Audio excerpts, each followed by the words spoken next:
Okay, we're back. She's back, and we're here. The Trap Witch. What's that? Um, how was your week? Good. Wonderful. Awesome. Awesome. Yours? Yeah, getting my ass whooped by kids. So no, these kids out here kicking my ass. But I love what I do, so I can't complain. Okay, I had some questions for you. Um, you are a practitioner. I don't know. Nope. The term would be a believer or creatus, if I'm saying that right. I would consider myself a practitioner, and that's something Okay. we can get into too if you want to Okay. go deep. I'm gonna come back to that. Mhm. What led you to choose Santeria versus, let's say, Voodoo and the other practices per se? Okay. So I'll go into my story without trying to drag it out. But on my mother's side, I am from the Cayman Islands, Cuba, and Jamaica, and on my father's side, I'm Lithuanian, Polish. And I grew up in the Caribbean. And just to give people some background, like the Cayman Islands is very Christian where I grew up. And so I was never exposed to any occult knowledge, any alternative practices beyond Christianity. So when I was living in Atlanta in 2012, 2011ish, like I just started getting downloads. I could not describe them as downloads at that time, but I was getting these pings. And I kept feeling like Cuba was calling me. This sounds so weird, but I was like, why do I want to go to Cuba? Like, I kept saying things and hearing things like, my heart is in Cuba, my soul is in Cuba. Why do I feel like I need to like live in Cuba for like 3, 4? I just felt these things so deeply. And now I know that's what we call like the inner callings, the inner invitations. And so in 2012, Spirit sent a Orisha practitioner in my life for the first time. I didn't know the Orishas. I didn't know about any of the practices. I had never even like held tarot cards at that time. And so I was introduced to Oshun, the Orisha, and a woman who got me into sex work, and we talked about this before. She was actually an Oshun practitioner, and so that was my first introduction. And my ex-husband was Nigerian, so that I was slowly being sent messengers. So for years, I kind of knew about the Orishas, but I had no desire to walk towards them. It was just more of a curiosity. Until me and my ex-husband divorced, and then something he said in a reading that he had, because like I said, he was Nigerian, he got his own readings. They had told him about the Orisha Oya, and they had described that I had a lot to do with her. And so I would just go research her, like a little bit here, a little bit there. And then finally, Spirit sent more messengers, and I got interested. So it was really until people started befriending me that were in the practices, and then they would flip on me. It was weird. It was like I'd get befriended and they'd flip. And then my fear of, I guess, being worked on or being invited to a battle or a war put fire under my ass to pique my curiosity. So that's when I started really being like, what is this shit about? Hmm. And so I started doing my research. So at the time, I was introduced to a documentary of this man who was my godfather, and it was on YouTube. And I was like, well, fuck, if I'm going to learn this shit, I'm learning this shit from this man. So I reached out to him on Facebook, and I was like, hey, I watched your YouTube. I think you're fabulous. Just sending you love from Atlanta. And he answered. And I wasn't even expecting him to answer. And so I told him, I'm like, I'm a child of Oya. And he was like, how do you know that? And I said, because. He goes, wrong. He goes, you don't know till you know. And if you haven't done X, Y, and Z, you don't know. And I appreciated his forwardness. And so he introduced me to his godson that was living here in Atlanta, and they introduced me to more people in the community. And so for those of you who don't know, people who practice this, we don't necessarily usually have temples or churches. Once you are initiated, your home is your church, your home is your temple, and that's how we operate. And so I was invited to his godson's home, and that was my first introduction to the Orishas. And so from there, I started going to spiritual masses. We have these things called misas, which is not necessarily super inclusive to the Santeria part. It's more the espiritismo part. Anybody can attend. There's no real hierarchy. It's more about coming, communing with the spirits of your ancestors and just receiving message. And I remember going to my first misa and saying, if church was like this, people wouldn't go. Okay. Because when you have psychic mediums that are present and you're called forward in front of the congregation and you're told what you were doing in private last night in front of everybody, it becomes something that a person who is not ready to relinquish their ego is going to have a hard time with. And it's not about being, chastised. It's just about the growth that you're ready for. So to get to what you asked me, when I started attending masses, and this was something I also felt internally as well, I kept getting pulled between the loas, or the spirits of the voodoo, and the spirits of Santeria. Okay. So I would go to, these masses, and it'd be like I was in the middle. They were pulling me. But because I did have so many voodoo spirits that were showing up present around me, they said first, like, hey, walk that way and see if they'll accept you, right? So we had a voodoo priest that came to our mass, and he took me to the cemetery and we did an introduction. There's a whole protocol for that. And he introduced me to the spirits, and he had me do what we call illumination. And he said, you're going to do this illumination 2 nights in a row.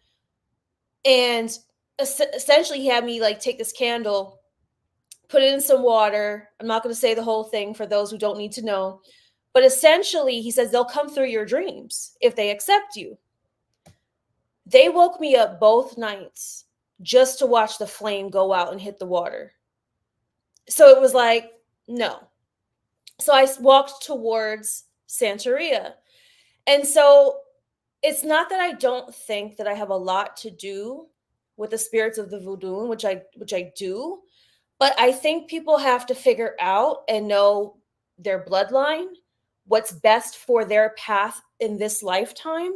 And in this lifetime, I just feel that my spirit's evolution needed the Orishas more.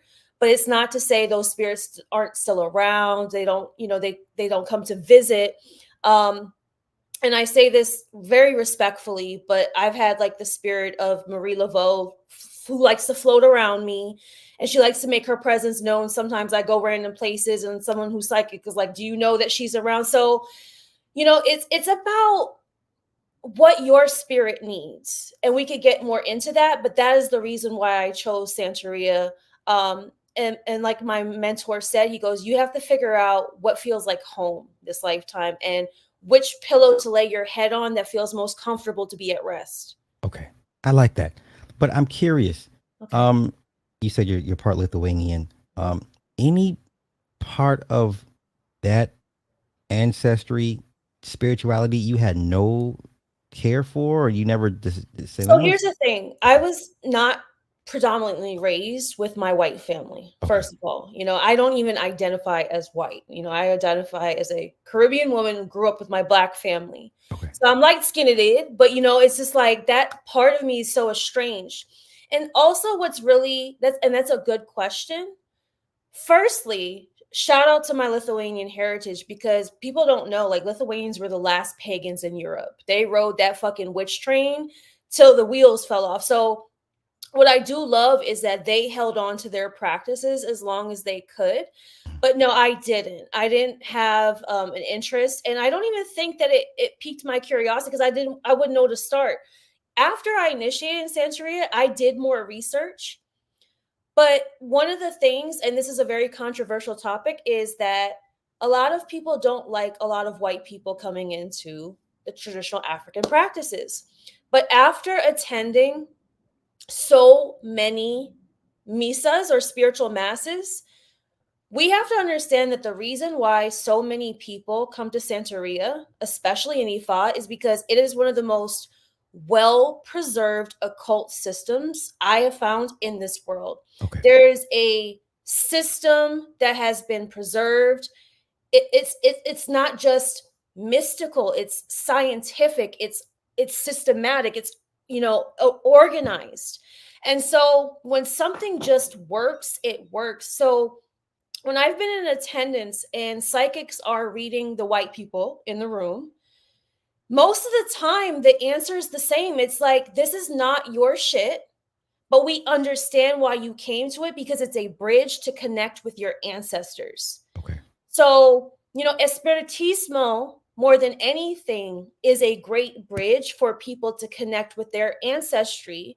And Santeria, in the combination with Espiritismo, can help a lot of people heal their lineage based on the system, not because people necessarily want to hijack. Really, people are looking for the lighthouse home to the connection of which they lost. And I'm gonna be honest, Black people say all the time, especially African American people say, like, we don't know where we came from or our history. We don't know how to connect things.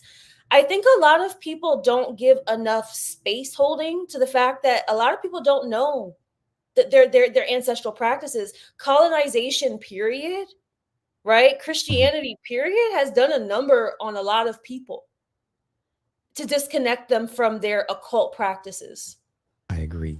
Do you think that's part of the backlash as to why um, melanated folk, when they see white folk coming into the practices, like side eyes, like, oh, what are you doing here? Is that solely Absolutely. okay? And Okay. and listen, I think it is understandable. I empathize with it. But one of the things that I've come to learn, and I call this out in the community all the time, and I've gotten dragged for it because they're like, you're not the most melanated. But just because something was yours doesn't mean you just come and pick it back up and you do anything with it. So, with the explosion of social media, we have people that we call them self made practitioners, self initiated. That's not how this shit works. If you're not going to put in the discipline to respect the preservation, then you might as well just be led by your ego, because in that case you're saying that your ego is your ancestor. And I'm not discrediting that some people have natural connection, but some of these things are not self-taught. There is gatekeeping for a reason, not just for for selfish reasons, but like we the way we met, like, look at Mystic Lipstick, right? Like, there are people who go into full-blown psychosis due to getting involved with some of these things. And I find that a lot of people who go into psychosis is because they're actually not looking to embody what these practices are really great for. Okay. Yes. Well said. Um, Let me deviate a bit. Mhm. Um, the male aspect of, I would say, the majority of religions practices, it's always male centered, male dominated. Now we all know the universe is duality and there's twos and there's always a male and female of everything. Why is it the majority of these religions are always male centered? And why should people take that serious, knowing there is the feminine side of everything around us? What say to you to that? First of all, I'll just say that I do not take any male centeredness seriously in this Okay. practice. Okay. I don't, because so just to give you background, I'm initiated into Ifa. I've received my hand of Ifa through the traditional way, because there's Afro-Cuban and there's the Nigerian way. I've received it the Nigerian way, but in Cuba. I initiated into Ocha, and my path is Rama de la Pienta. Then I've initiated into Palo, and my branch of Palo is Haitian. So, with that being said, my branch of Ocha was very female dominated. And one thing that enough people do not bring up is that the preservation of these practices should be given gratitude to women. A lot of the women in history, her story, are the ones who started these branches and did such a good job preserving them. So I would say that it's not that it's male centered. At somewhere down the line, just like the world in general, we have to ask, why was it that women have been strong armed to give up some of their power to patriarchy? So I tell people, one of the reasons I wasn't quick to walk towards Ifa in the traditional sense, or even want to initiate in Africa, I feel that the traditional side is a little bit more male centered. I don't feel that as much with leukemia. I feel like with leukemia and Palo, I feel like women, and I hate to say this way, I mean, no disrespect to anyone. I feel like the traditional way makes women like very matronly and dowdy and old quick. I Okay. feel like there's an aspect of the Afro Cuban side that just has a different flair. And I don't know, it's because of the Caribbean, mix. So I personally try not to focus on it, but I do know it exists, and it's true. Just like anything and everything, men have found ways to center themselves because they either feel weak or they're jealous or insecure. Okay. Now, here's where my ignorance comes in. Okay. So, as far as the Santeria, the Cuban version, Yeah. there's elements of Roman Catholicism in that. Okay. What are those elements, and how does it not dilute or water down the Cuban version, let's say, versus the African version? So people don't realize that one of the reasons why the Catholicism was infused was because a lot of our ancestors were needing to practice, but they needed to hide it. So they found a way to create synchronization between the Catholic saints, right, that were imposed on them, and still trying to preserve the things that they wanted to practice. I feel like more than anything, what I've learned is that when we give energy constantly over and over and over to something, that is what becomes elevated, that becomes ascended, right? It's like celebrities, right? Celebrities who pass on that become idolized. Right. That so if you did you ever watch the movie Coco? Yes. So like Coco's such a beautiful movie because essentially it teaches you that like when there is no light given to the spirit goes forgotten. Right. Yes. Yeah. So again, right? That's why like when you just look at energy and the way energy works over time, if something's been put into practice, that's where the energy grows. So more than anything, I'll tell you this, the first Santeria really like gathering I went to that really like moved something in me. It was a Yemaya festival in September of 2016, I think. It was 2016.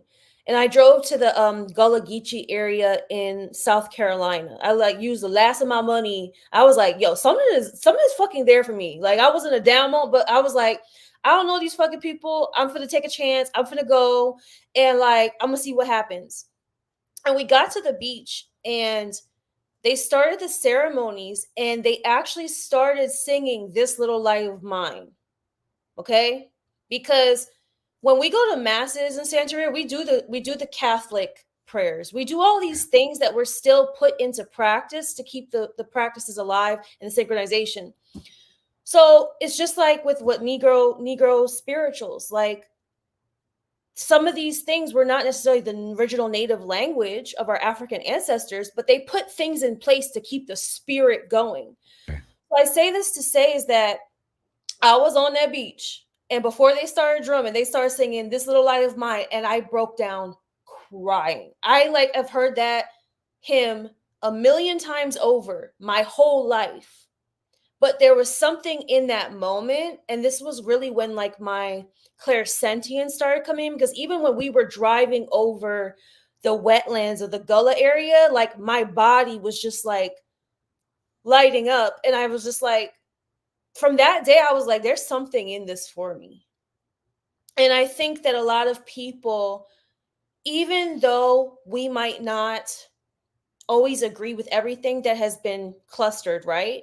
I've come to found as a person who's very tapped into my clairs is that when my spirits want me to know something is real, I feel it in my body.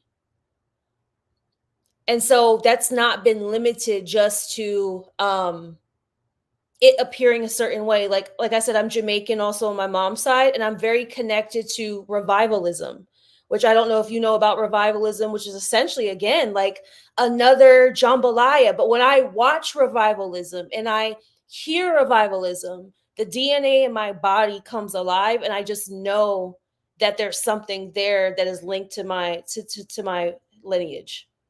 Okay.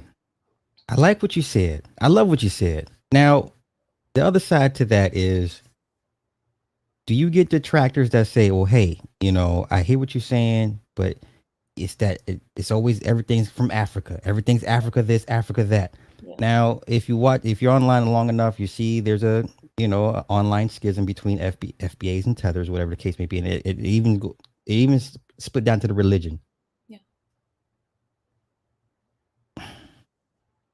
To those that say to those that say to you, well, you know what, we have our own thing over here. Yeah.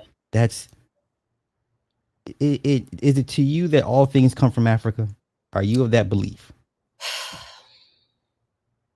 I know that I'm not going to get caught up in that. Okay. I'll give you an example because I know where you're going with this question. In like 2009, I remember like, like on Comcast or whatever cable network you have, like they have the music channels. Mm-hmm. I like stumbled like on the international section, and there was something about Iranian music that I was just like, what the fuck? Like I'm deeply connected to this Iranian music. And it was called Iranian Sonati music. And for years I would listen to that shit. I'm like, what the fuck? When I did my DNA, did you know that although it was like one of the smallest parts, a bitch was Iranian, Okay. right? The Yeah. only bit of Asian I got in me is from Iran in those Okay. areas. And so I say this to say is that, as human beings, like we're monolith. We're not a monolith. Like many of us, not all of us, but many of us, like we've had ancestors that have mixed. They've walked every continent on this planet. I think more than anything, that's beautiful. But if your discipline to anything is not bringing you back to reprogramming your subconscious, what the fuck does it matter? Let's be honest, Okay. because that's where I think we get caught up. And yes, we're here to identify and find our way back to ourselves through different things. But again, that's where spiritual psychosis is dangerous, because sometimes people are trying to find their way back to themselves and they get lost in the over identification of certain things. Like, I'll give you an example. I had a god sister in Santeria who, when she set up her ancestral altar, every day she would sit and meditate with it. And it was like every day she had a new ancestor. It was like she was collecting Pokemon. She's like, this one came to me today, and like he's a fucking pirate, and this one was a dog. You got to be careful with that, Okay. because sometimes that becomes no better than creating imaginary friends, right? Mm-hmm. And although I think it's beautiful to want to create that connection, because the truth of the matter is, a lot of people created imaginary friends because they were lonely. Okay. People create imaginary friends when they were little because they were lonely. They want a sense of belonging. They want a sense of acceptance. They want to be seen. They want to be received. And although these are beautiful aspects of these things, because when you go and you start attending, you do have spirits around you. You have ancestral spirits. So every person has 2 to 20 spirits around them at all times. You have some that are actually your own lineage, and you have some that were assigned to you. They were not your blood, but they're assigned to you. What I've come to know is that that's great, but the amount of energy to which I give that to versus actually doing my shadow work and reprogramming my subconscious mind, if it's not helping with that, Mm-hmm. you run a great chance of going into psychosis. Oh boy. Okay. Okay. To that, I ask, Mhm. could part of the I guess schism for those that are not into African spirituality, if it goes back to that, and all things come from that, but you're descended from a people that have no real roots or no real trace to that, it could come off as a disappointment. Yeah. Is that fair to say? So you're saying if people that don't have descendants back to Africa, that should that trace would be a disappointment? They Yeah, feel. if my spiritual systems all are African based, it's like, well, why should I or why would I do engage in this practice when My grandmother says I didn't come from them. My great grandmother, I don't have any paperwork saying I came from over there. It's almost like, ah, man, nah, it's a letdown almost to a certain extent. So again, like in the time I have practiced, I know people from every ancestry that practice Santeria, right? Okay. I know people who have or who are Armenian. I know the white people from Jacksonville, Florida. I know, all types of people. What I'll say is this again, it boils back to your soul's evolution. And I don't know if you ever saw this meme. It's a great meme. A lot of hoteps love to say we was, We was kings. they either said we were slaves or we was Okay. kings, Yeah, yeah. right? We were slaves or we was kings. We were Right. slaves or we was kings. And there was like a great meme one time that said, not all of y'all was slaves, not all y'all was kings. Some of your ancestors was like potato farmers or some shit, right? Yeah. Yeah. Like I say this to say is that I think it's more important to focus on your personal sovereignty, right? More than anything. I think going back to the argument of were we slaves or was we kings? If you're not using all this shit to get out of slavery, to be a king or a queen, what the fuck does it matter? That's just the way that I look at it. It's like when we look at the terminology from the pit to the palace, let me tell you, when I came to this, like I was extremely beaten up by life. And this renewed my faith. More than anything, this renewed my faith in myself and in humanity. When I first, like I told you, when I first came to this, like I have a bad day, I'm going to sit in the graveyard. Not because I was morbid and wanted to die. I was just disappointed in people. I found a lot of rest. I found a lot of solace and silence in that space. So I would go and just sit there. And so I remember when I initiated, they said one of the reasons why Oshun chose you in this life, or you chose her to walk with her, is because you are here to believe in love again for yourself and for people. Hmm. And with Shango being my secondary parent, a huge part of my path is teaching the people the balance between ego and empathy. Because if we look at Shango, he was a king of earth. Okay. Obatala was king of heaven. Shango was a king of earth. So when it comes to these matrix games, Shango more that dude. But he wasn't always good with his ego. He liked to fight to fight. He liked to have fun. And so what I've learned like on my journey is that there's a balance between discipline and my ego. There's a balance between having fun and doing what's right.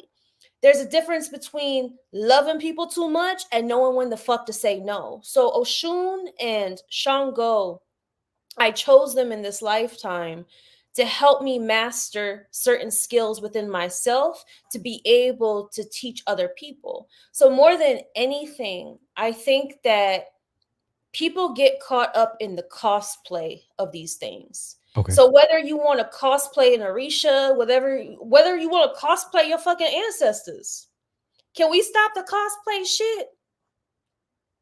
Because what I know is that it's great to have spirit friends, but a lot of people, they're getting caught up in the cosplay of it.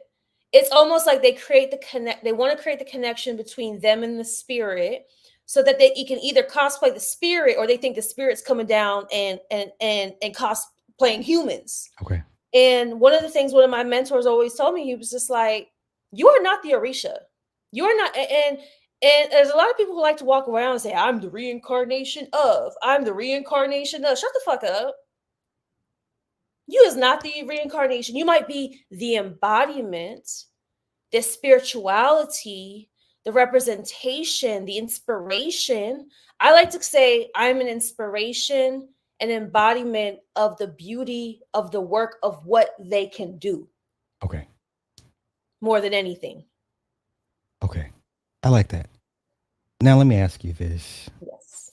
Ask me. Have black people lost their spirituality and or have Caucasians become more spiritual because of how they use the practices per se?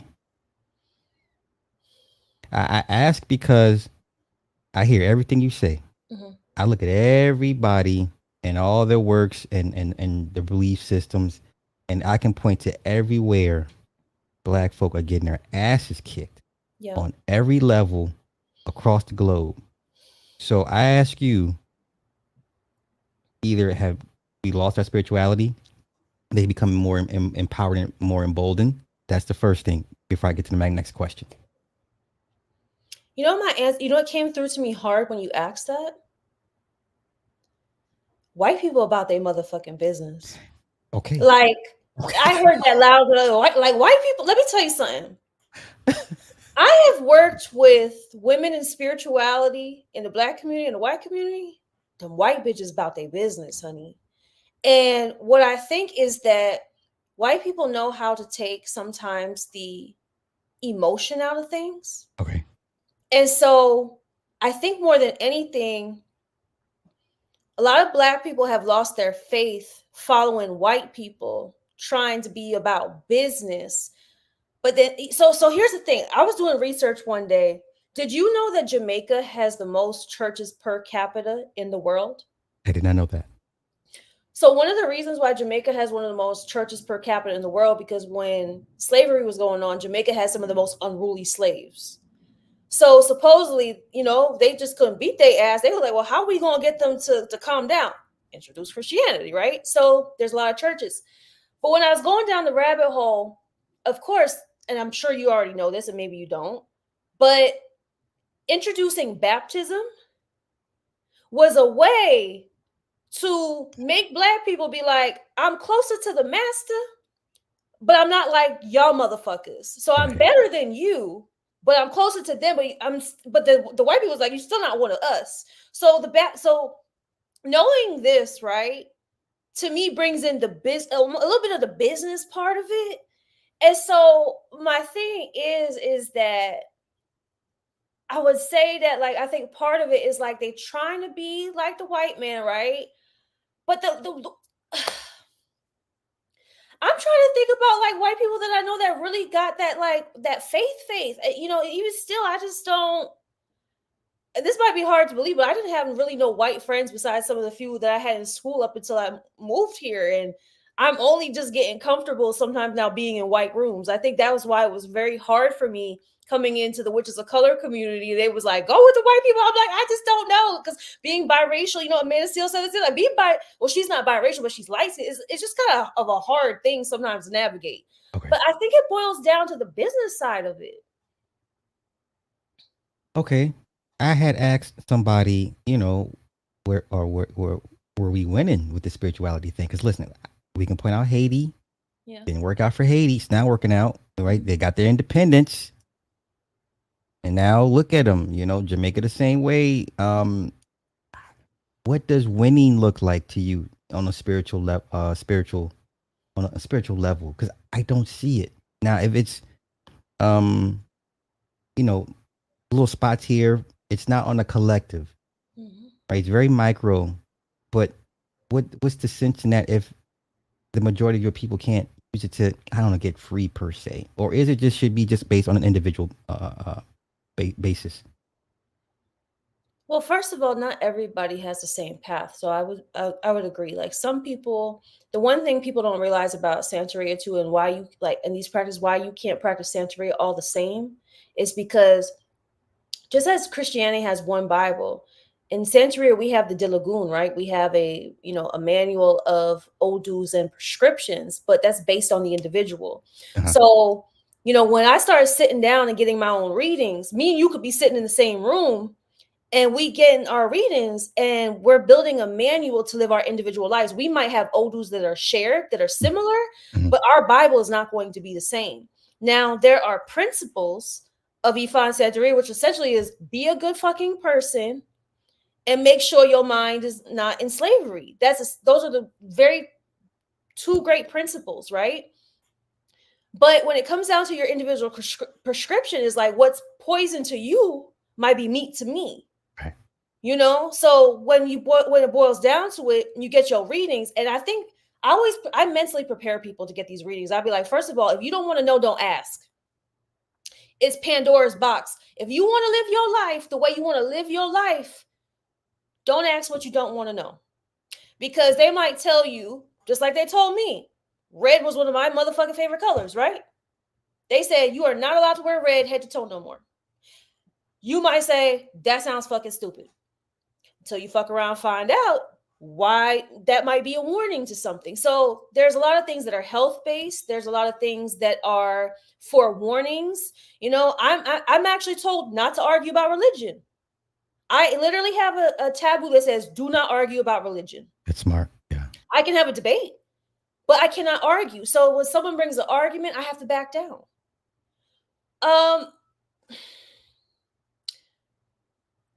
you know, I really think that, because I know I went on a tangent, I really think that it's not, I don't know that we're losing.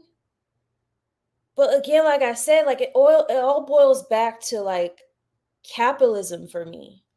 And my goal, I'm trying to remember the initial question, but my thing, what does winning look like? To me, winning, when I step into a Zoom class and I see women of every color and every creed in the room with me, that feels like winning. Okay. I I feel like like, that. I like, but yeah. the contrarian in me says, well, how does that help black people? Let me tell you something is that think about not every black person's pinnacle is being at the top of the black community. That's the Okay. way I would like to answer that. For some people, yes, but some people are larger than those rooms. You got to figure out where you. What I had to learn is I'm larger than that room, and not that I'm not passionate about it. Does not to say I don't have a place in it, but my path and my mission is more about bringing everybody together, living our best Captain Planet Sailor Moon life, right? Just like Amanda Seales said in her interview the other day, I have to get past, okay, some people in a certain community don't like me, so what? I still need to show up with my microphone to a certain extent and play my role. But you know what popped into my head when we were asking that question too beforehand, you know, black people, white people, when all these things. You remember Apocalypto? Yes. You remember how essentially they were like the same people, but they were different tribes. But really, why the other tribe was really fucked up was because they were building a civilization Yeah. that was based on a lot of like capitalism and trade. So the peaceful tribe was like, "Hey, we just trying to fucking chill out and like be happy." And they was like, "No, we about to sacrifice you so we could like run this shit up." Right. I like to say that colonization is called like I don't like when people say that just white people are colonizers. I believe that colonization is a spirit. It's an energy. Okay. So when we go back to Apocalypto, Mhm, Jaguar Paul's people, peaceful. mhm. The other side, aggressive. So who's in the right? I feel like as a human being on this earth, we should be able to create for ourselves Okay. and have an experience that we want, but at some point greed plays a part, right? The ego plays a part. So like when I went to Cuba, right? You know, there's a nasty side of Cuba. There's a nasty side of communism. And I completely agree with that. But I can tell you that still being there, I was like, man, the energy here in some places just not the same as being in the States when it's just like dog eat dog. And there's oh, I hate to say this, there's a beauty in equality. There's a beauty in whatever you have is whatever you have.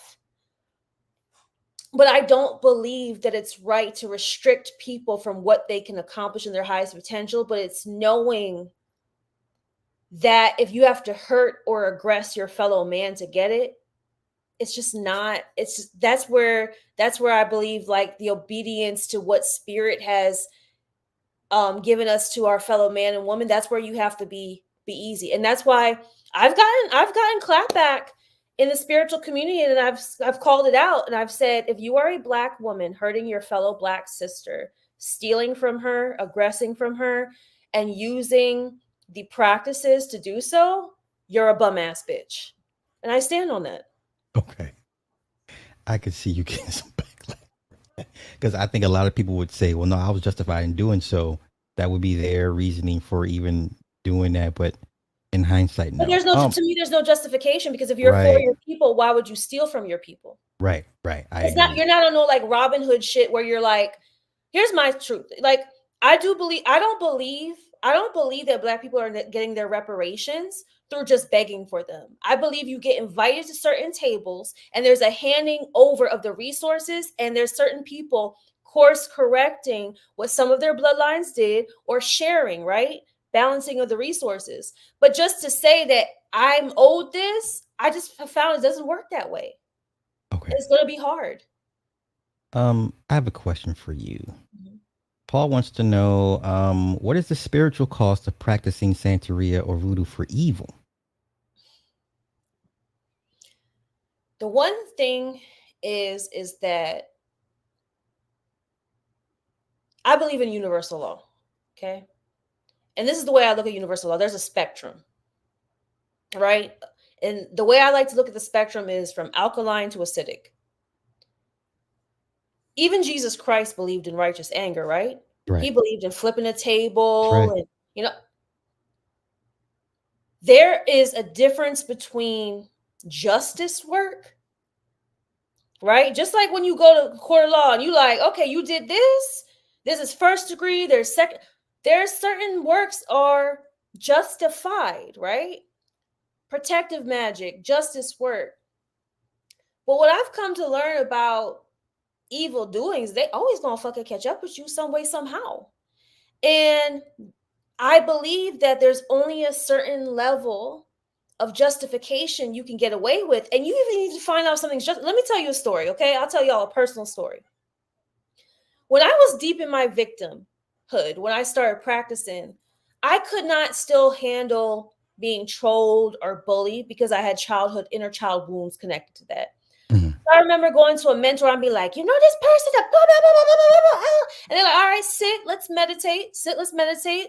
Let's ask them what you finna do. They said, look, go to the store, buy a black candle. Okay. Buy a black candle, light it up, do it. I left. I was like, yeah, I'm gonna go get my black candle. And I went, got my black candle. As soon as I purchased that black candle, I pulled out the stove. And 2 minutes later, there's flashing lights behind my car. On God, on my daddy. And he pulled me over. He's like, you know what I'm pulling you over? I'm like, no, like I don't.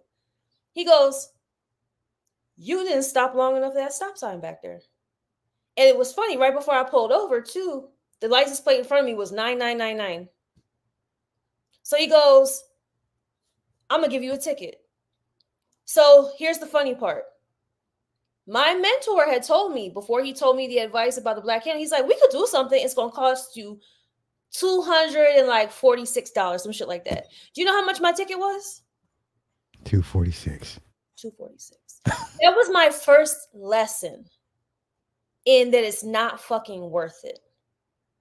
Because I will never forget that. They was like, slow your motherfucking roll. Sometimes you need to stop.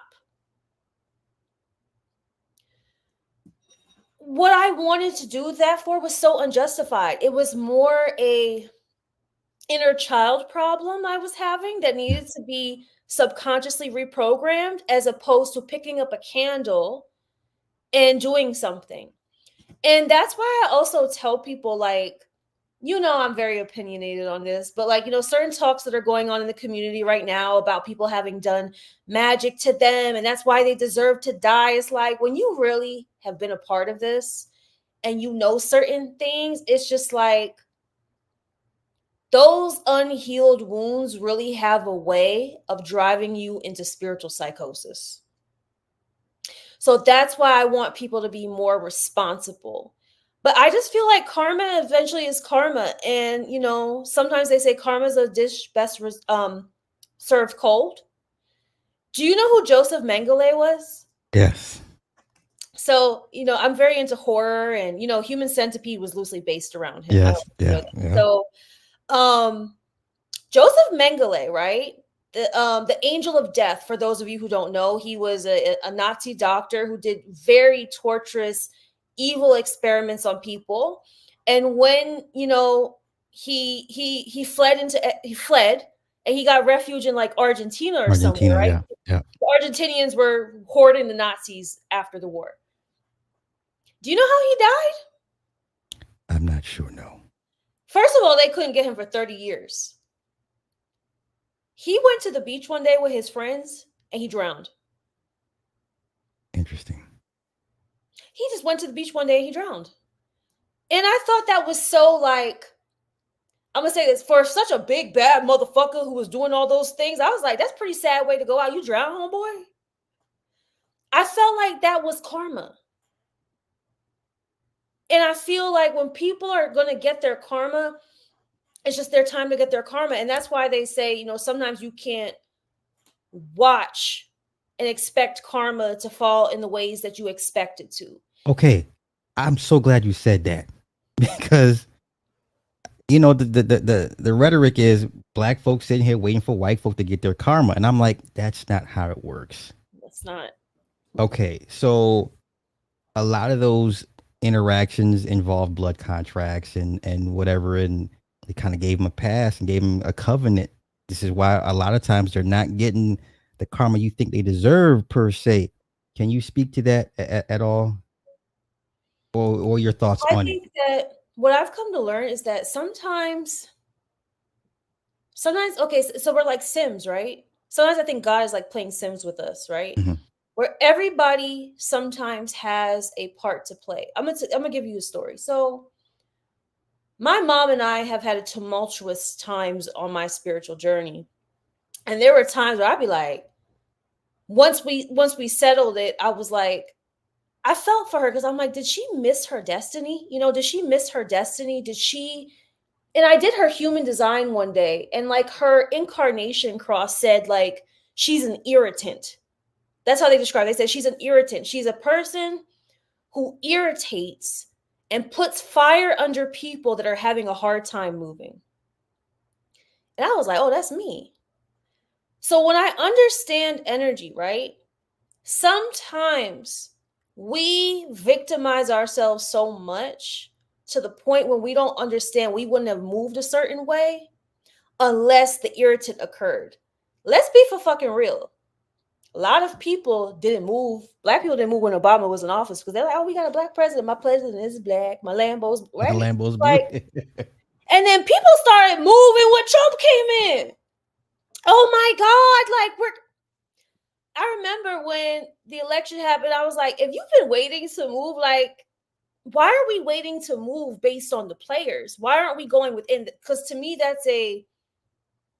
yes, they are irritants, but still living very 3D. When you are living spiritually, yes, you're living by the laws of the land, but you're not waiting for the laws of the land to inspire you to move all the time. Yes, they play a part, but everything, what they say, as above, so below, everything's intertwined. So what I think is that people need to understand is like, if God created even the devil and all the seven princes of hell and all that shit, like, couldn't God just destroy the shit? So clearly there's a purpose for all the players, and every player has their own strength, even if it's bad. I tell people all the time, like, the devil's one of the best teachers I've known. That motherfucker get me to move. Dark forces work. Listen, as a person who works with light workers every day, right? I work with Reiki practitioners, yoga practitioners, speakers, reader. Nobody has work ethic like the dark. I agree. Like, light workers be here like, oh my God, like, I went online today and they just said that it's like, and guess what? They're going to continue to come for you because I remember one time reading a passage that said, is it mistreatment or is it a test of your confidence? Okay. And as an empath, as a sensitive, I learned that my journey was to get my motherfucking gangsta up. And I'm here to teach other people to do that because I know what it's like to overcome that. So to say this is that it's just like, if you don't learn how to play the fucking game while you're here and you keep complaining about the players, you're going to get stuck. I feel like every player represents something, But if you are only ever looking at the surface, you're going to miss out. Like, I'm going to say this freely. The other day, I had a friend who, I'm not going to call her a friend. She's an associate. She's a fellow colleague in the community. She kind of came at me about reposting someone. And I said to her, I'm going to keep it 100 with you. I said, if the world's ending and we're going into the apocalypse, as much as I love you, I trust him more. So don't come in here with this fake ally bullshit with me. Because although me and him are very different, he has different values in some ways than me. Every apocalyptic movie I fucking watch, it's going to be a mixed bag of people that end up together. There's going to be some Trump supporters. Yeah. There's going to be some hoteps. Yeah. And at the end of the day, the most emotionally intelligent people are going to win. Yeah. So I try not to get too caught up anymore in just the skin suit. I look at the values and I look at the fact that we are in a simulation and we are in a game. Okay. Do you believe in your works and what all you've seen and done? Do black people have a need to be led spiritually? The Messiah complex. Yes, but can you blame them after all that was put in place? Like, like when you think about all the things, like there was a slave Bible. You remember that documentary? Was it called How to Sell to a Negro? Yeah.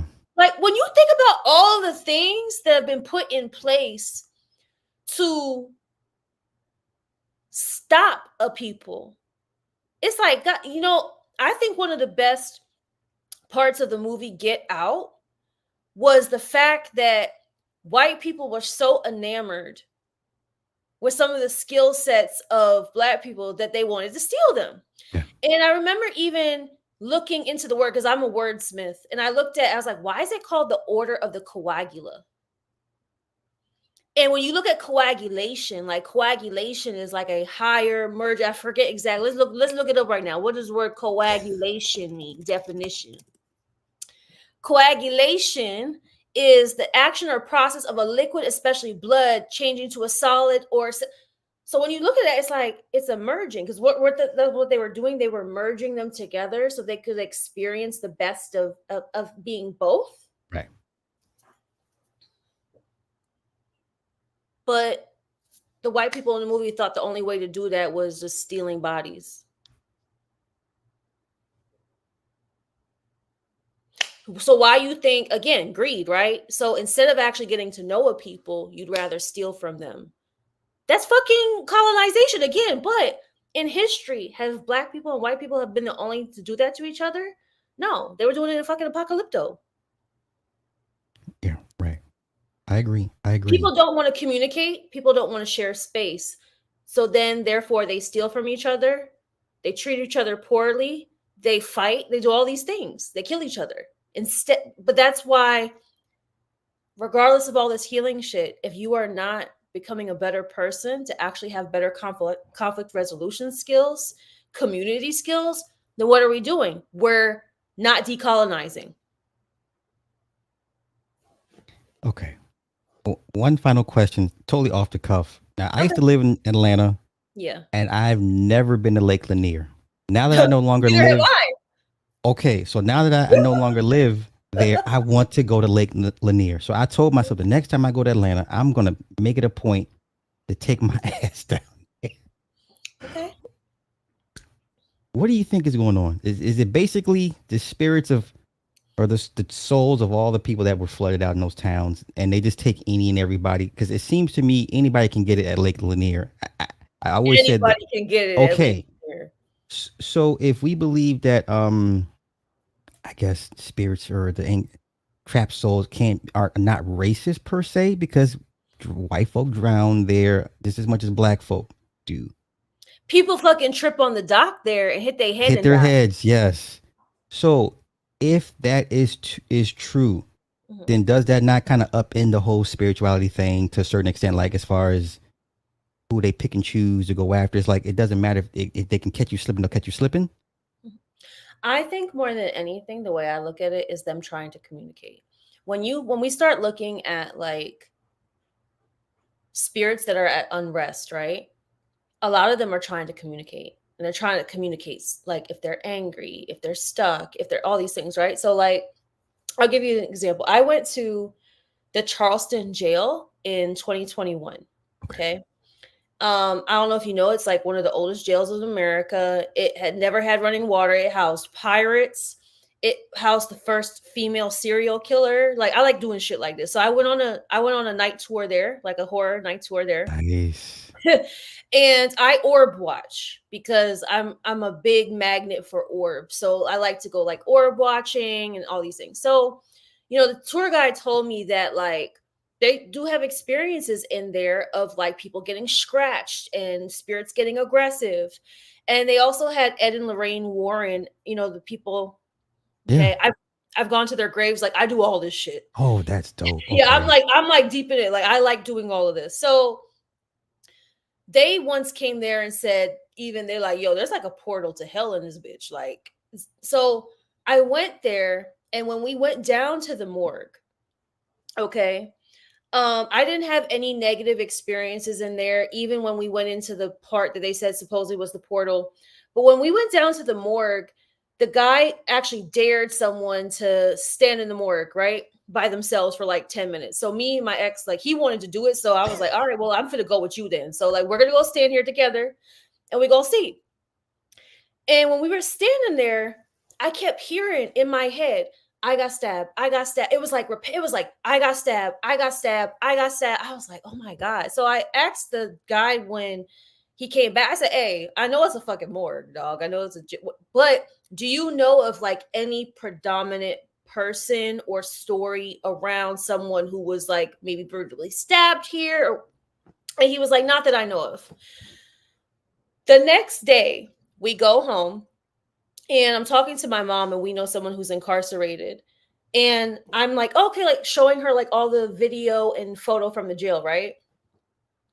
We get onto a video of my ex standing in the morgue, and she goes, oh, so and so called from the jail today. Somebody got stabbed to death. The way that I took that was that spirit was trying to communicate with me. So he was probably a spirit of like who was unsettled, and maybe he might have died unexpectedly. People don't realize that when people die suddenly and unexpectedly, they can get stuck, Mm-hmm. right? Because they're confused. So I think more than anything, like, I wonder why, and maybe they have, I wonder why with Lake Lanier, a proper I don't know if you know, in Santeria, we do these things called investigations. Okay. So we put like a person will be put in the center, and a mass or a seance will be solely done for them, right? To investigate their spiritual core. I wonder if at any point mediums or psychics that are, integral have not been brought there and been like, yo, what's up with y'all? Like, are you trying to say something? Because I feel more than anything, this needs to be dealt with more sensitivity. That's what I'm getting today. Like, I've never gone there because I call it Death Lake. Okay. But beyond it just having that reputation, there's just so many drunk people out there. Drunk people who can't drive boats. So it doesn't feel safe for me to go. Mm-hmm. But I think more than anything, I think that it should be dealt with like properly. And I think a proper spiritual investigation should be done and see what them spirits want. Why do you think one hasn't been done already? Given, I mean, it's almost, I would dare say it's mainstream at this point. Every time It there's a is. passing, yeah. Did you ever watch the new movie that just came out called We Have a Ghost? No, I have not. When people are operating in fear instead of trying to get understanding, a lot of shit don't get done. Okay. So isn't it easy? So for example, we're sitting here having a very logical, progressive conversation around Santeria and Voodoo. But when we watch the mainstream, the sensationalism is always going to demonize it, yeah? Of course, yes. So maybe we're focused on the fear mongering and the demonization and not trying to get understanding, but just kind of like brushing it under the rug and then continuing to perpetuate the same storyline. That's what I would guess. But yeah, maybe that's a good question. I've never considered like maybe they haven't done a spiritual mass. Do you know that when that brawl broke out in Alabama recently, that a group of Black women had done some spiritual work on that I water that thought day. that was a. I thought they were trolling when they said that they did that. I didn't know. I thought it was like, oh, this is kind of Supposedly, okay. supposedly there was a group of women, probably like 10 Black women, that just did a very peaceful, beautiful ceremony to the waters that day, and later some shit broke out. And who's to say they didn't move some energy there? Yeah, yeah, yeah, And yeah. even sometimes, what people have to know is that sometimes before peace, there's sometimes chaos, right? Hmm. Hmm. I remember when I first started practicing, it was World War III between my mother and I Okay. before she could accept my practices. And I said to her, I was like, we're gonna be cool. You're gonna have to accept this shit because I'm finna fight you for this. I was never a deeply committed person in my life. I think I'd have commitment issues. Like, I remember wanting to be a prefect in school, but then I get the prefect badge. I'd be like, I don't want to do this shit. But um, as someone with a destiny to be in the practices, it taught me about my lack of commitment in life at times Okay. with sticking to certain things.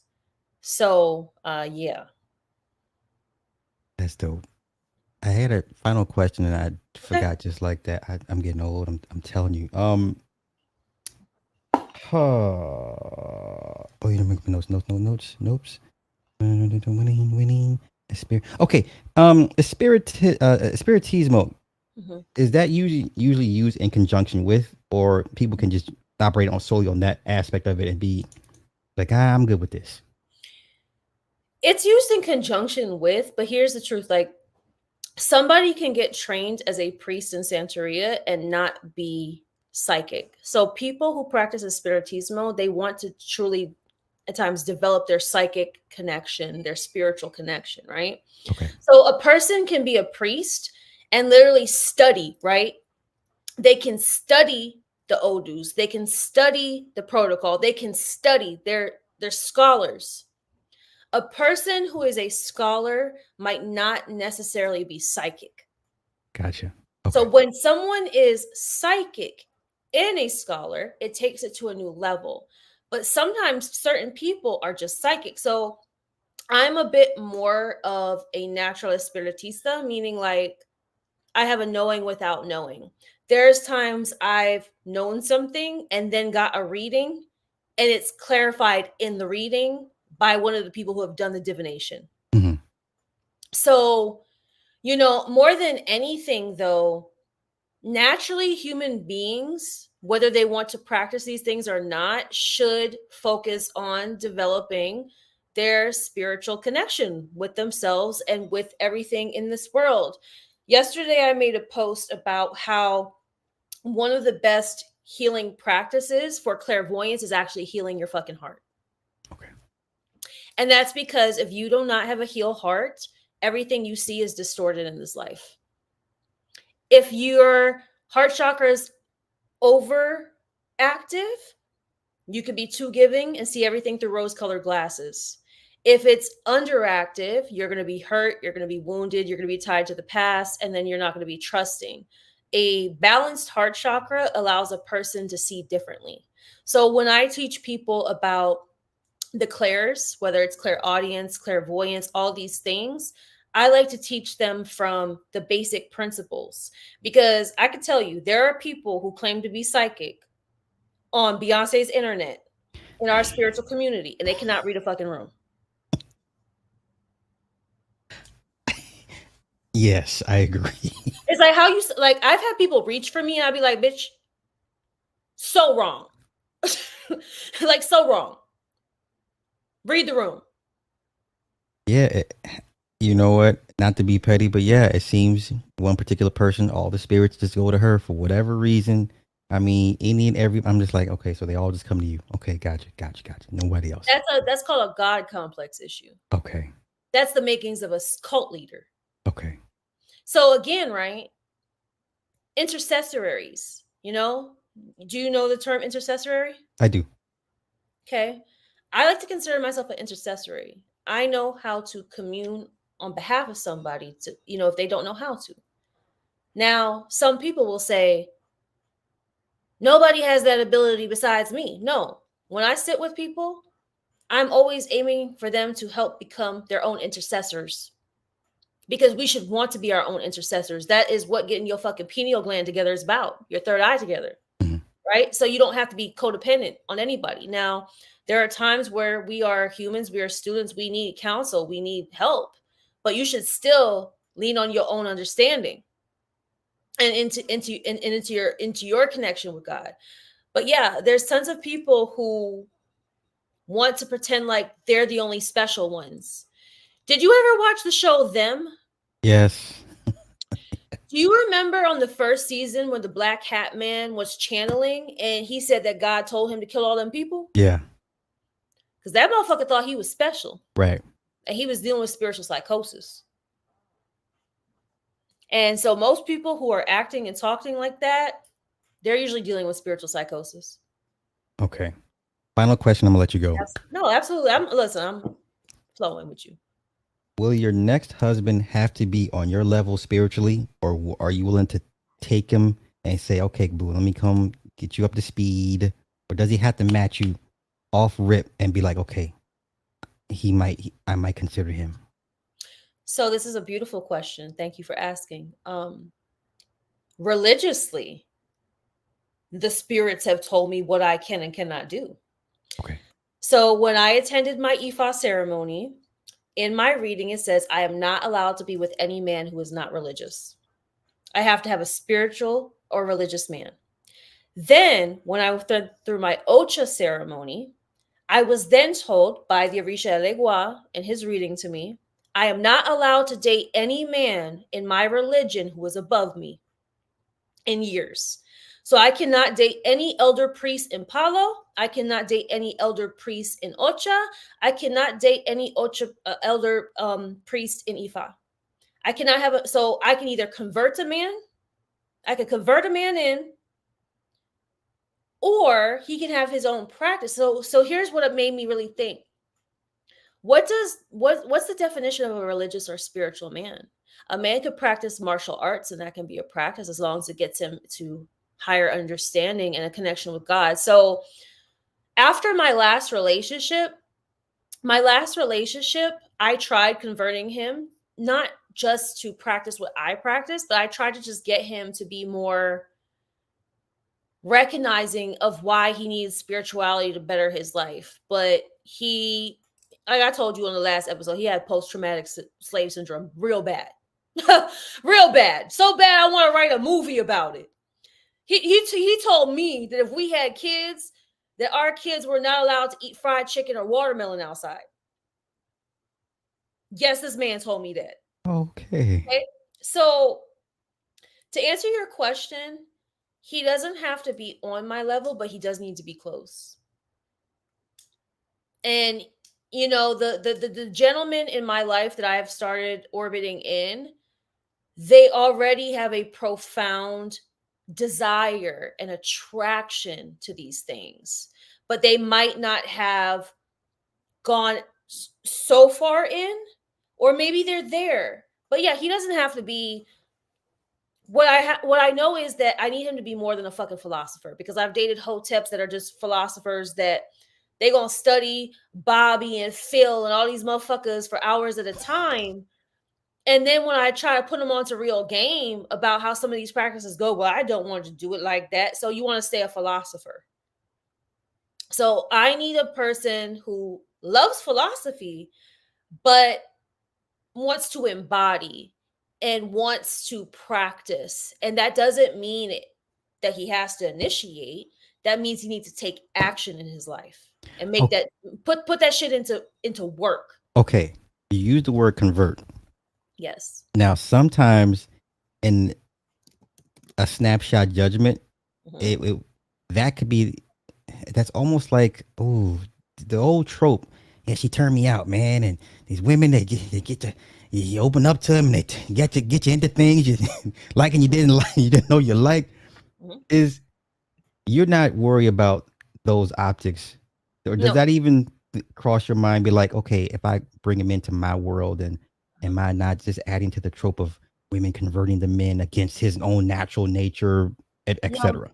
Okay. Because when we look at the definition of convert, right? A person who has been persuaded to change their religious faith or other beliefs. I look at, like I said, I'm an Aquarius, so I'm big into context, I'm big into nuance. I would really look at it as, so I've been talking to this guy, and what I realize is that some of his self-limiting narratives still makes him a sympathetic believer. What do Okay. I mean by that?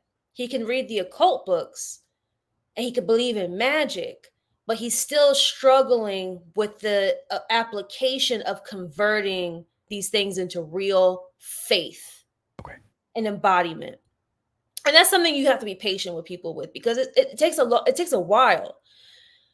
So when I talk about conversion, I really mean like, do you know who the peace dealer is? No clue.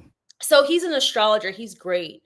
And what he had this video one time, and he was talking about how, like, for years as a community spiritually, we've been like preparing, like we've jailed. It's like we've jailbroken this phone and we've been building it, Hmm. but now we're like about to see what that motherfucker can do. So for me, conversion is about, yeah, homeboy, I think you have the model and you've been pre-wired, but I want to see what that motherfucker can do. So a lot of people hit that weird point where they're not fully embodying or creating faith that is tangible. So I don't need the man who's just sitting up in here philosophizing all day. No, like, motherfuckers. So that's why for me, my spirituality, like, I want a conscious city boy. I want That's a the man term. who can Yeah, yeah. You navigate. use the term Yeah, I was like, what was the term she used? Like, I Conscious want a city man who boy. can navigate the land. Like, Yeah. still, like, if the war break it out, like, can you shoot? Do you have emotional intelligence? Do you have faith? Do you have all these things? So I don't necessarily want the man who's gonna hold up his ankh and be like, Black Power. No, I don't. Like, unless he go, like, because he might have to swing on somebody with that. So I'm looking at, what does embodied faith look like?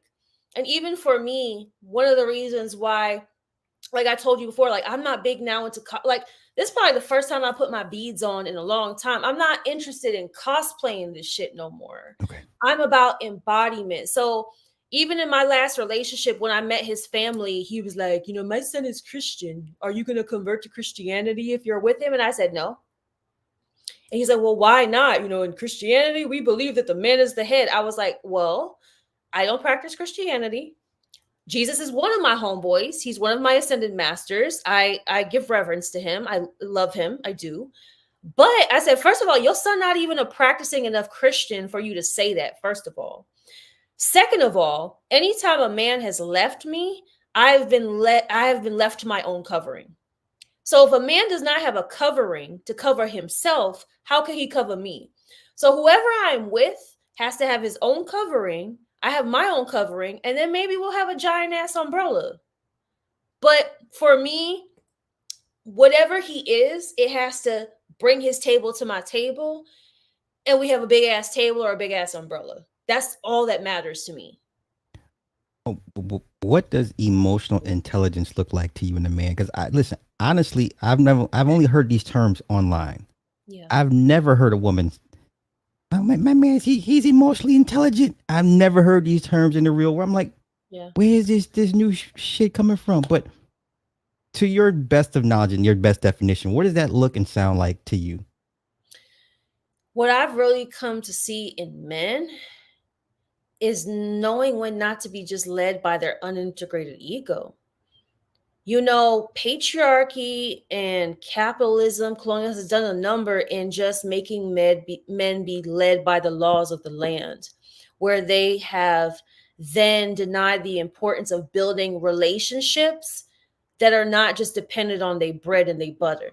Okay. So, I made a post about this recently where I'm like, even men, when you understand the laws of warfare, like, some men are even fake with each other, because as long as they get into the butter and the bread, men are gonna kiki ha ha and Yeah. another man's face too. Are you serious? Yeah. They're gonna chum it up. So what I recognize is it makes them more intuitive. It makes them more sensitive. It allows them to read a situation in a room and actually embrace their own humanity and actually care for other people's humanity too. Okay. It makes them not make decision that is just based on their ego or based on some homoerotic laws that capitalism has put in place for men to think that they're a king in this fictitious world that men created. Okay. You know what I'm Okay. saying? Because the men, a lot of men have been really disconnected from actually building their own identity. That's not based on just being protector provider, and even the most basic protector provider definition that men give is whack as hell to me. I don't I really believe in that real father of civilization um energy. Like, what does it look like when men are like really kings, and not just kings because they got a crown on their head, they got some shopper ranks gold on, and they think that they are the head without consideration to everybody else in the family structure. Like, what does it look like when men care about themselves and they are protectors and providers of their fellow man that even they don't want nothing from business wise, and women that are beyond the ones they just find attractive? Is that, does it look like it's going away with the men, with the way the men are, I guess, kind of opting out of being a man and all the Sassy sacrifices man that, apocalypse. yeah. Here's the thing: the sassy man apocalypse serves a purpose. Okay. It's an irritant. If men are getting so irritated, we hope that the irritant will make them want to find a solution. What I know is, and what I tell women and what I tell men, people, period, you have to believe in the world that you want to exist in. And I think I might have said this last time. I am not a man basher, because the world I live in and I want to live in, men support me beyond romanticism. I have brothers who support me. I have fellow leaders that support me. So I have started creating allyship with men. You are a manifestation of my prayers. I pray daily to align with kings who can meet me heart to heart and mind to mind, so we can show people that men and women can get along beyond just being romantically involved, Right. sharing our heart, sharing. So this is a manifestation of a prayer. So this is the world I live in, where we don't have to argue about dumb shit in circles over and over, because we're doing the thing that a lot of people say is not possible. Well, with that being said, I don't want to keep you because You we're keep going. saying that. We could listen. If you got more questions, we could go for another 30 minutes at least if you want. It's up Okay, to give you. me, I'm at good today. least give me another 10 to 15. That's fine.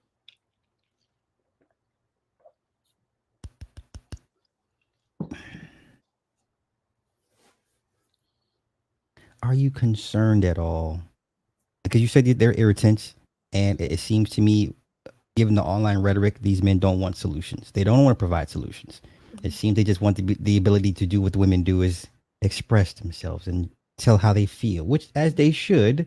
But as men, at the end of the day, okay, what is the solution? And I'm I'm I'm getting the vibes that they just don't want to provide solutions. They want to be able to do and match what the women do. Are you seeing that, or is that how you feel? Or is that you think that's the Everybody that doesn't want a thoughtful solution is matching energy. okay? It's like, for example, right? Because I'm not gonna just solely pick on my brothers. I talk about this often, and I've talked about this recently.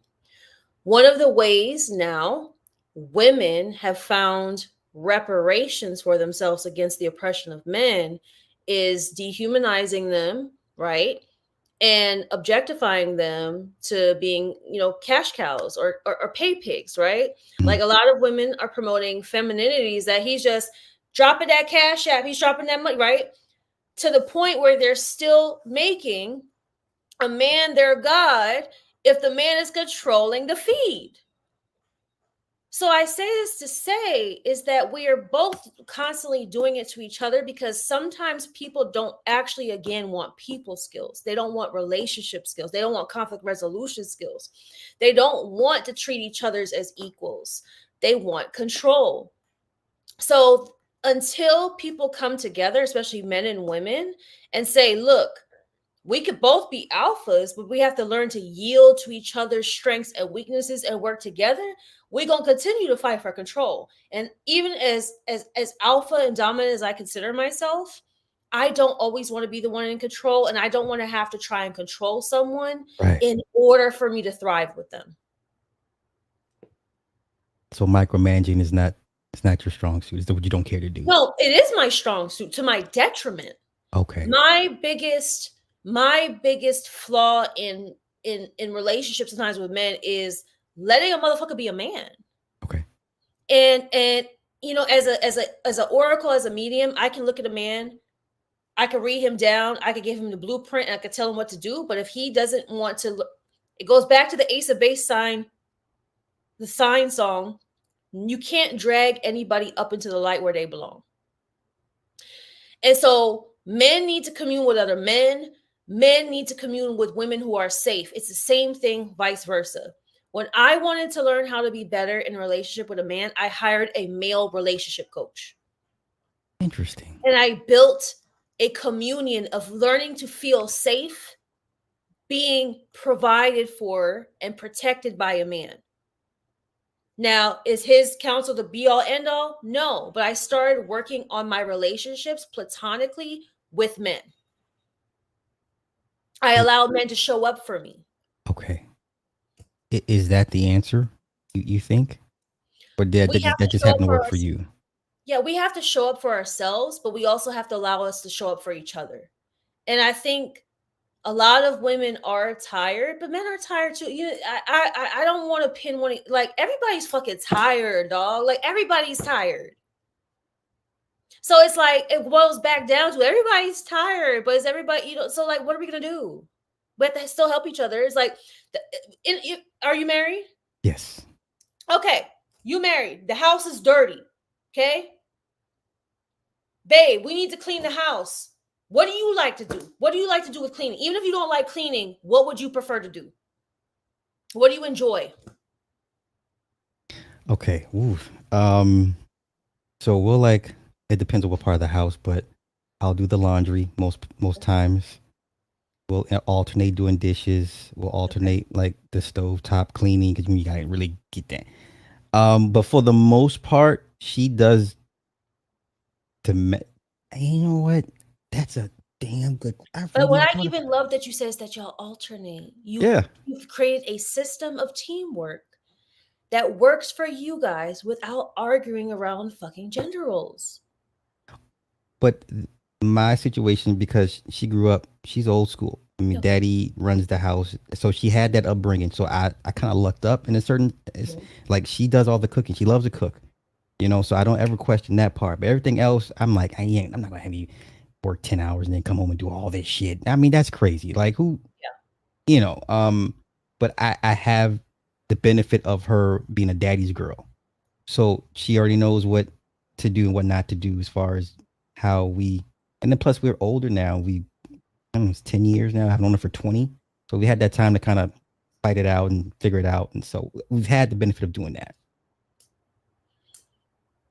So yeah, it's like she'll wash and wax the floors and stuff. I don't. That's her thing, man. She At the end of the Saturdays. day, if it wasn't both of y'all thing and y'all Yeah, have the funds to hire a housekeeper, it wouldn't matter if that was the agreement y'all made. yeah. Not everybody on this planet is going to have a relationship system that's going to be identical. For me, it's hard for men to understand that I am a feminine leader. Okay. Meaning I have a very masculine role, like we spoke about, but I still have a very masculine role in this world as a feminine leader. So in my personal relationship, I still like to show up because my personality is just very large, but I still want a man to support me in many different ways. So we're going to have these discussions of what does that look like. Sometimes I just want a motherfucker to sit down and shut up if I'm talking all day. Oh Like my the god. person who's just like like my ex used to call me like 20 times a day, and I'm like, bro, do you want something? Because sometimes my peace is just, and being supported is someone who just knows to be in the presence and like, let's watch something, let's relax, without having to constantly like irritate. Because unless we need to have a conversation about something, and that's where we were incompatible too. We didn't have compatible conversation pieces. Like the way you and I are sitting here talking, like good luck with that. Yeah, I've learned that some questions don't need to be deep dived. If I'm asked a question, I give an answer, then they give me the eyeballs. Like I'm like, oh, there's more. Did you want? I answered your question.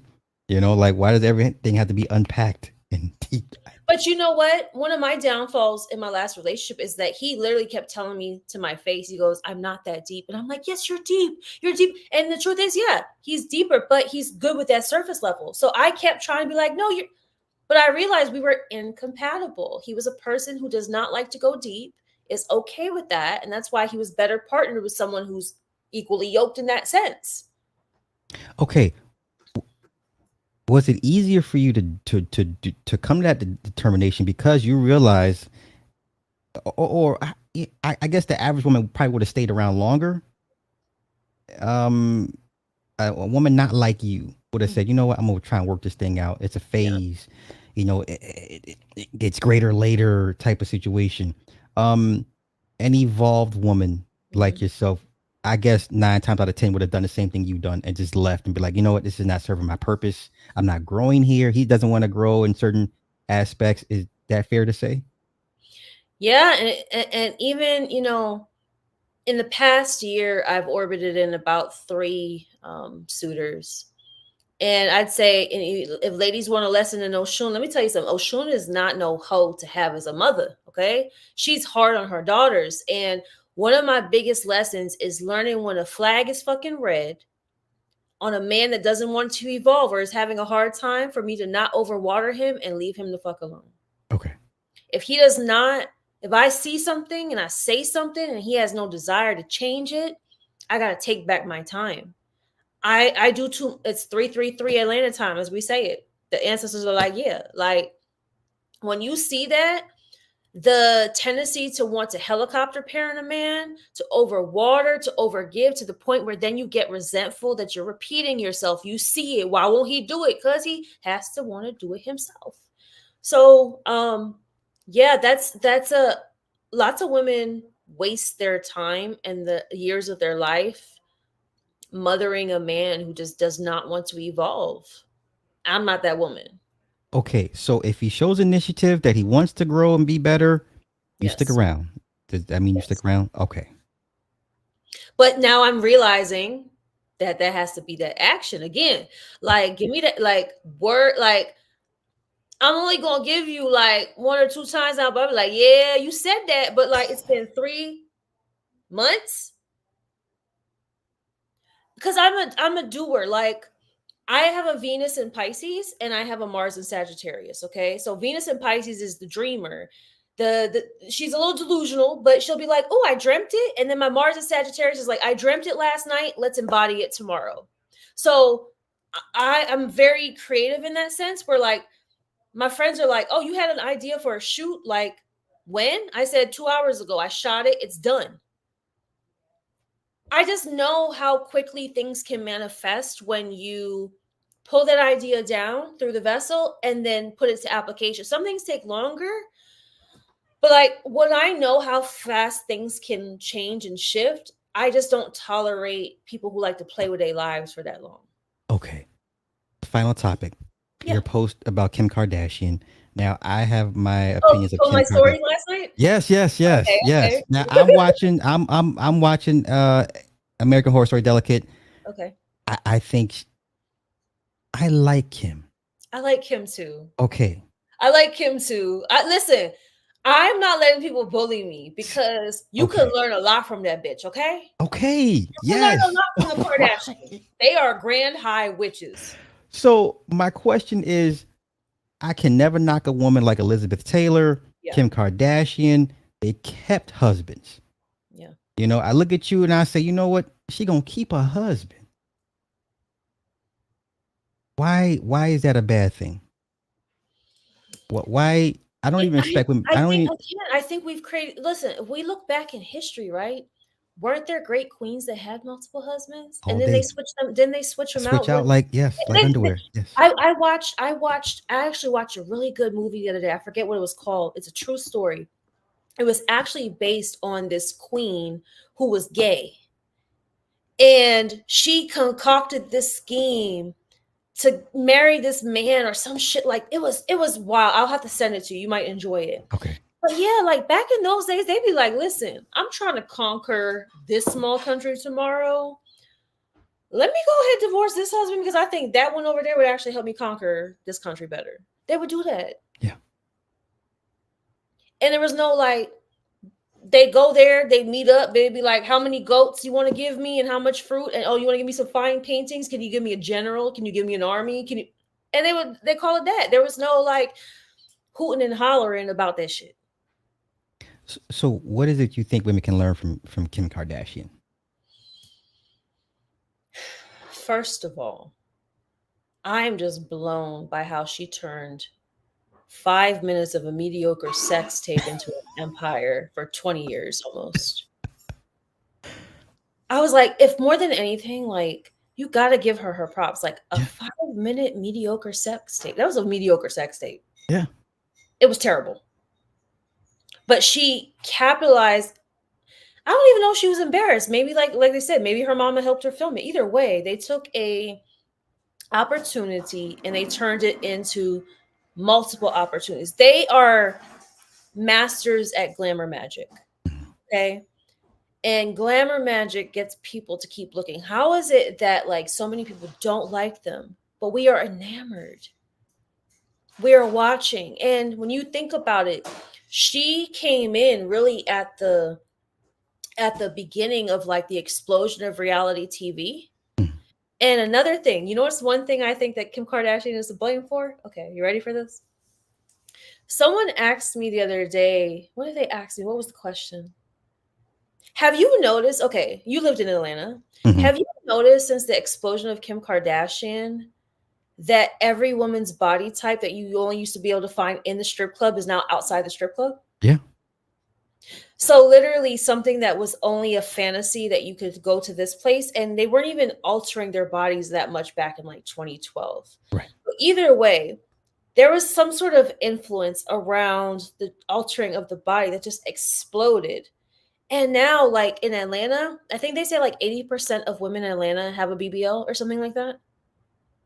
So you took the fantasy out of the taboo place and you made it now mainstream.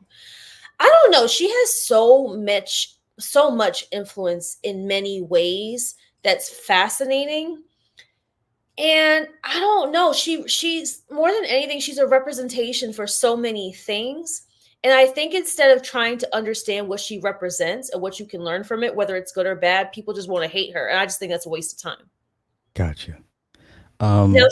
people should be held accountability if they're causing harm, right? I do Yeah. believe they should.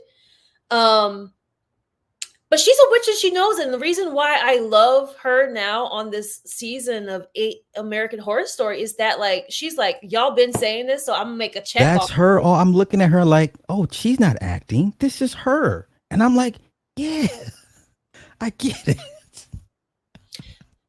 But yeah, I'm gonna be honest, I don't think she's as malevolent As as people make people her out make to, her out to be. I agree. Because after I've just been observing Kanye, like, and how this has unraveled with him, I don't know. Like, I think she tried with him, and I do think she loved him. Okay. And and what I know is as a witch, and if she's a witch, is that you can't have a person that's easily influenced as your counterpart, and you can't have somebody who, I don't want to call him a Judas, but like you can't have like, I think more than anything, like there was a conflict of their missions too. Okay. And that's hard, but he's dealing with some things. Like he's dealing with some things. So would you say you had a witch with a religiously compromised man? That's how I felt like they weren't compatible on that level because she's so enlightened and just stupid, just intelligent. And Kanye felt like he was fighting demons that he hadn't rectified or resolved, and he got with this woman, and she, yeah, like you said, she tried, but I don't think he was ready to accept or be converted to her way of thinking per se. And I know some people are gonna hate this, but like Kim is a higher level witch, and he is dealing with some aspects of spiritual psychosis and mental health issues Okay. that like are hindering. Listen, when he started going on these rants like 2 years ago, I was like, he could really afford to sit down and do some ego integration work Hmm. and be around people who really help, because he's powerful. He has a voice, he has a mission, he has certain, but like the dogma and the mental health, and he has to learn. He also needs to learn better communication skills. He's a Gemini with a Lilith and Gemini. People with Lilith and Gemini need to learn how to fucking talk. They Hmm. either say too much, or they don't know when to say it, or they have intellectual wounds, meaning like they might feel stupid. I think he spends too much time trying to prove his intellectualism instead of just continuing to embody it. And I think in a while, for like, I watched the was it the Genius documentary? I think that's an amazing, inspiring documentary. And I would hope he could get back to some of that energy Right. that he had when he first started. But like, yeah, I think Kim has a more integrated ego than him. And that's why she is now moving into this justice work. And I think that her dad, his Killing it. spirit was on that Daddy's ass, like, footsteps. bro, you gotta. Yes. Yes. Fucking killing it. And then her kids seem very well adjusted. So she can't be how bad could she possibly be? But okay. Final question. For real. How would a man know he is ready to deal with a woman like you and and or Kim Kardashian type? You gotta be a motherfucking ally or not. Okay.